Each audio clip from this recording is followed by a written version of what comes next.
So Sumter is, for some people, a small town. For me, I like to call it the booming metropolis. It's one of the 10 largest cities in South Carolina, but it still has a very small town feel. And so you get to know the people in the community.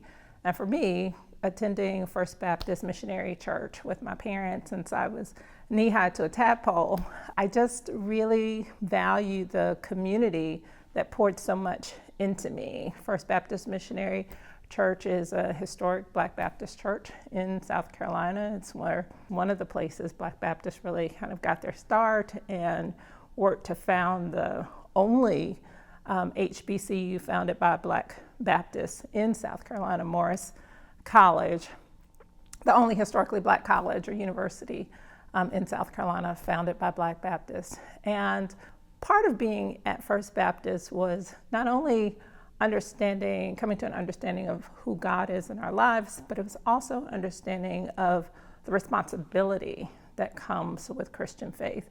And that means to kind of lift other people up, to put a primary emphasis on education, and to support young people. So I felt tremendously supported through my time at First Baptist. I feel like I grew up on the campus of Morris College. We lived right around the block from the college. My dad was a graduate. My mother taught there. And so in that respect, I felt as though there were always people looking out for me. And in return, they poured into me a kind of commitment to really looking out for the interests of others. I was trying to think about how they were the perfect kind of yin and yang for my life. Like my father was, you can do anything, you can be anybody, you can be president of the United States, kind of ambition and drive.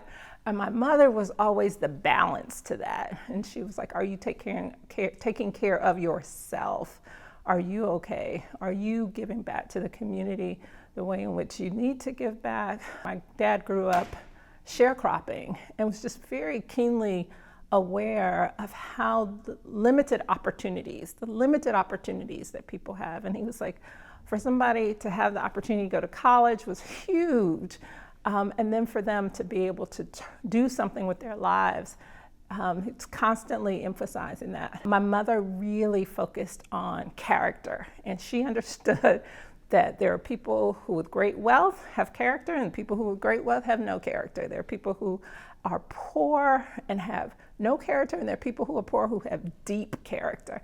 And so that kind of emphasis that my mom placed on really appreciating the kind of soul and heart of who people are is a kind of trait that I hope that I kind of attract from her and live into, because she was able to see the best in all kinds of people. If I am half the woman that my mother was, and I attained kind of half the vision and ambition that my dad had for me, understanding that all of this is a gift, then I think I will do okay in life.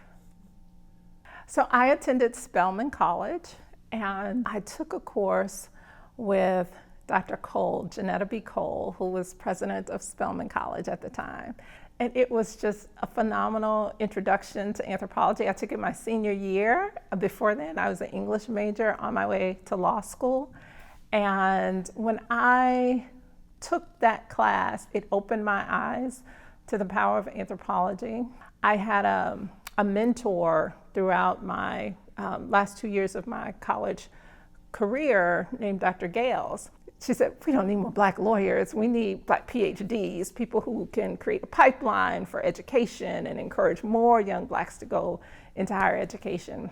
And so when I took Dr. Cole's class, I was like, this is what I'm gonna do. I'm gonna go get a PhD in cultural anthropology, and then not only the kind of theology of it all, but how does that theology translate to everyday communities? What is the effect of what we say we believe on people's actual lives?